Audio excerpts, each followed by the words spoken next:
민중의 깃발, 민중, 그대들이야말로 사회와 역사의 영원한 주인공이다. 어떠한 이상도 민중의 마음을 잊어버리면 관념과 독단과 위선이 될 것이다. 정의도 진리도 민중의 행복 속에 있다. 11월 20일 제8회 여자부총회가 열리는 도쿄 료고쿠의 니시다이 강당 주변에는 아침 일찍부터 긴 행렬이 이어지고 있었다. 니시다이 강당은 반년된 5월 3일 야마모토 시니치의 제3대 회장 취임식이 열렸던 곳이다. 그 이래 여기서 다시 열리는 학계의 첫 행사가 이 여자부 총회였다. 오전 8시 총회를 축하하는 고적대 가두 퍼레이드가 시작되며 맑게 갠 가을 하늘에 경쾌한 희망의 선율이 메아리 쳤다. 오전 9시에는 참석자들로 가득 찬 장내에서도 고적대 퍼레이드와 연주가 시작되었다. 한편 여자부 합창단에서도 노래의 전당, 라데스키 행진곡의 합창으로 여자부의 새로운 출발을 화려하게 장식했다. 오전 11시 20분 총회가 개막되었다. 개회사에서 여자부 15만 명을 달성한 가운데 이날의 총회를 맞이하게 되었다고 발표하자 우레와 같은 박수가 한동안 멈추지 않았다. 생각하면 9년 전의 7월 19일 도쿄 니시칸다의 구 학회 본부에서 거행된 여자부 결성식에 모인 멤버는 불과 70여 명에 지나지 않았다. 그것이 작년 11월 총회에서는 10만 명에 이르렀고 이 해에는 무려 15만 명에 달하게 된 것이다. 이 한 해의 행보는 실로 미중류의 대비 이야기를 해야 할 것이다. 여자부 총회에서는 체험단 발표 후 모리카와 가즈마사가 인사를 발표했다. 모리카와는 각각의 총지부에 부장제를 시행한다는 내용을 전하고 그에 따른 인사를 발표했으며 그 외에도 여자부 합창단 단장에 다카다 가요가 취임한다는 것을 전했다. 이 합창단의 결성은 제2대 회장 도다 도세이가 제안했던 것이다. 도다는 1951년 8월 지도자 홋카이도를 방문했을 때 유발에서 삿포로로 향하는 차 안에서 중얼거리듯 야마모토 시니치에게 말했다. 청년부의 합창단을 만들면 어떨까? 시니치는 그 말을 가슴에 깊이 새기며 스승의 구상을 실현하고자 전력을 다했다. 그리고 여자부 간부들과 상담에 가며 준비를 진행. 다음해 1958년 10월 6일에 여자부 합창단을 결성하게 된 것이다. 그때부터 이 합창단의 중심이 되어 활동하는 사람이 음악을 공부하던 다카다 가요였다.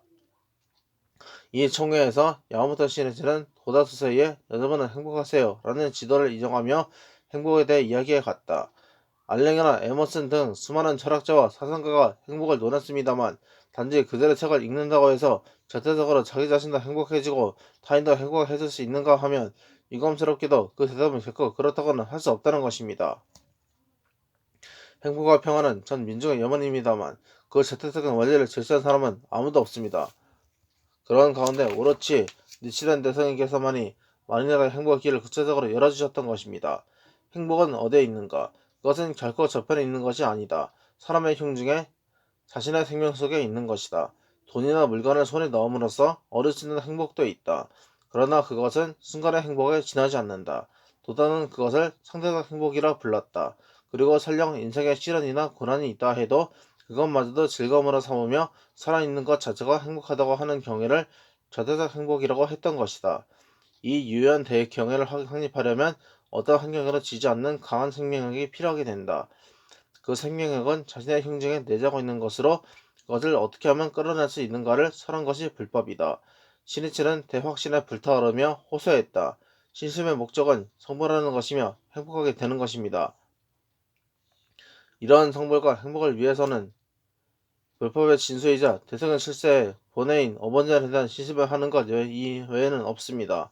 그리고 이것을 사람들에게 가르치며 현실에서 민중의 행복을 확립한 것이 바로 청가학회입니다. 우리들이 목표로 하는 광선진파란 한 사람 한 사람의 행복을 실현하는 것이며 또한 이것을 위한 종교혁명입니다.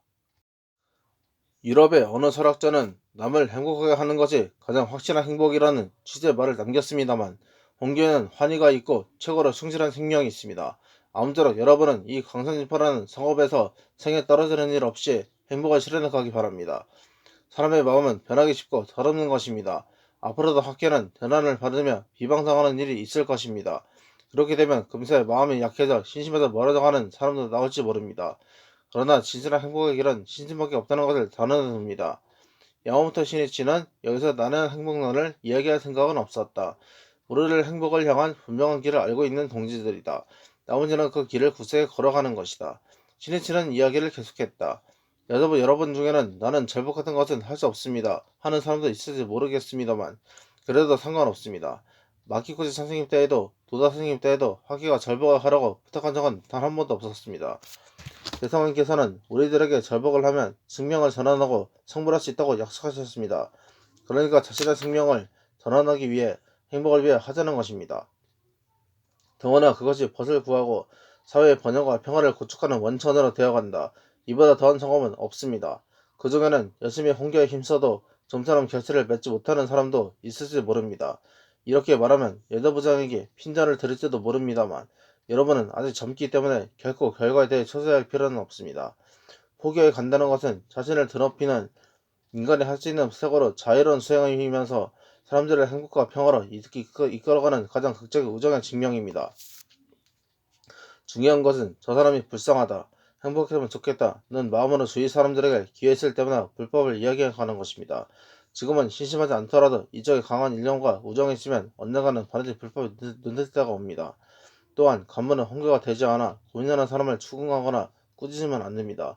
오히려 따뜻하게 감싸며 부채에 사들어서 열심히 살아가는 사실을 칭찬하고 격려해 주었으면 합니다. 더욱이 이런저런 처지나 사정 때문에 마음대로 활동에 참가할 수 없는 사람도 있을 것입니다. 그런 멤버에게도 몸은 반드시 오듯 시간적으로도 여유가 생기다가 반드시 옵니다. 그때는 언제라도 오세요 라고 말하면 따뜻하게 격려해 주시기 바랍니다. 아무튼 우리들은 넓은 마음으로 아름다운 동지를 키우며 행복의 길을 나가지 않겠습니까? 홍교의 의기로 불타는 사람에게는 대환희가 있다. 거기에는 지옥의 보살의 생명이 맥동하기 때문이다. 신의치는 그런 홍교의 파도를 타지 못하고 있는 벗을 위해 고심하고 있었다. 신의치의 눈길은 언제나 가장 괴로워하며 고민하는 사람에게 향하고 있었다. 예습성회가 끝난 것은 오후 1시 반 정도였다. 이날은 제29회 주기위원 총선거의 투표일이었기에 시작 시간도 종료 시간도 예전보다 앞당겨졌다. 그리고 다음날 21일 오후 6시경에 자민 296석, 사회 145석, 민사 17석, 공산 3석, 중소지정은 1석, 무소속 5석으로 의석이 확정됐다는 중의원 총선거의 투표 결과가 발표되었다. 해산 당시 283석이었던 자민당의 13석을 늘린 것은 상당한 선전이라 할 수 있었다. 더구나 그 직후 무소속으로 입후보하여 당선된 5명 중 4명이 입당하여 자민당은 총 300석을 확보하게 되었다. 한편 사회당은 해산할 당시 122석에서 145석으로 23석을 늘렸으나 민주당은 40석에서 17석으로 후퇴했다.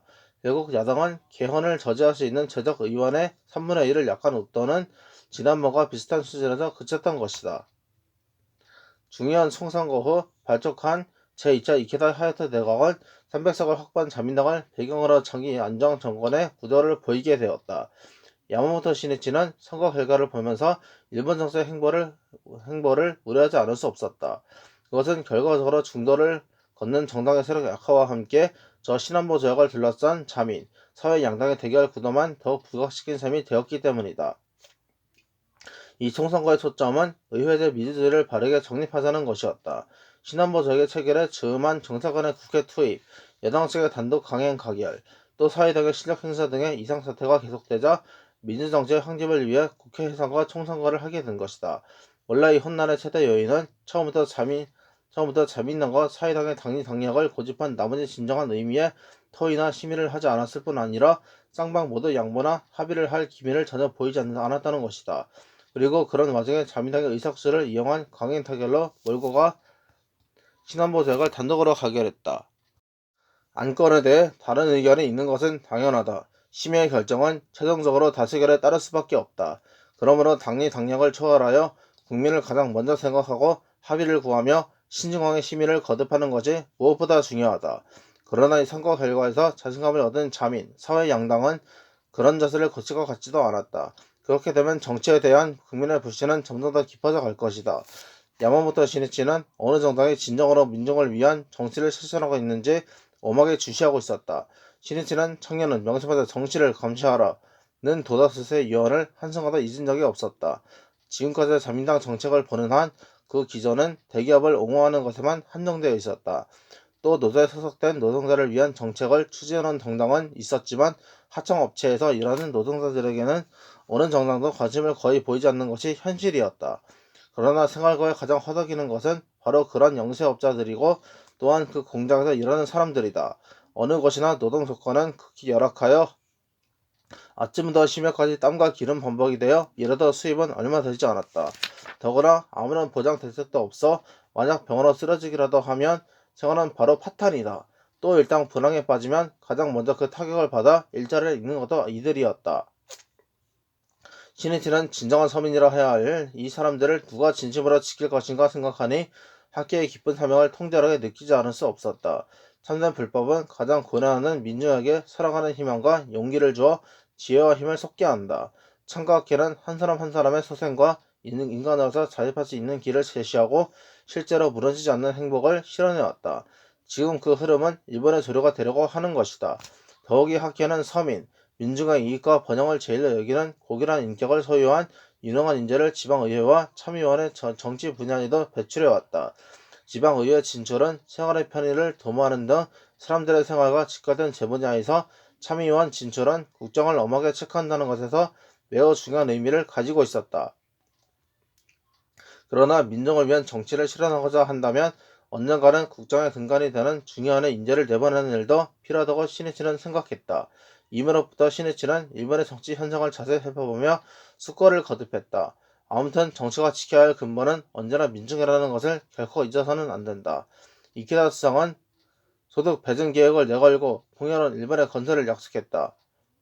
야마모토 신이치는 그것이 민중의 풍요로움으로 이어지기를 기원하며 이번의 미래에 대해 여러모로 생각했다. 신이치는 제3대 회장에 취임한 직후 이웃들과 인사하다 당시 통상부 장관이었던 이키다 하야토의 자택까지 방문하게 되었다.